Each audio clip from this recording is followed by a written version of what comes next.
চতুর্থ শ্রেণীর শিক্ষার্থীরা, তোমাদের ৪ পৃষ্ঠায় এই যে নিচের দিকে এরকম একটা অঙ্ক আছে, আন্তর্জাতিক গণনা রীতিতে সংখ্যাটি পড়ি 21,46,091। আমি এখানে ছক আকারে করে দিয়েছি, এইভাবেই আছে বইয়ে। এইটা যদি দেশীয় রীতিতে হতো তাহলে এটা কিভাবে আমরা গুনতাম? এই যে শতক, হাজার, অযুত, লক্ষ, নিযুত, কোটি, 2,10,46,091 আমরা এভাবে পড়তাম।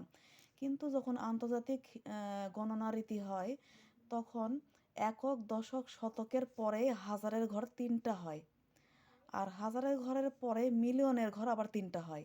এভাবে 3টা, এই 3টার পরে হাজারের ঘর 3টা, তারপরে মিলিয়নের ঘর 3টা। তাহলে এটা আমরা কিভাবে লিখব? 21 মিলিয়ন। যেহেতু 21 দুই সংখ্যা, তাই আমরা এক ঘর বাদ দিয়ে এইখানে লিখলাম 21 মিলিয়ন। এরপরে 46,000, যেহেতু আন্তর্জাতিক রীতিতে হাজারের ঘর 3টা হয়, তাই প্রথম ঘরে শূন্য দিয়ে আমরা 46,000, 46টা এইভাবে লিখলাম। এরপরে শতকের ঘর এখানে কিছু নেই, তাই শতকের ঘরে আমি শূন্য দিয়েছি, বইয়ে তো তাই দেওয়া আছে।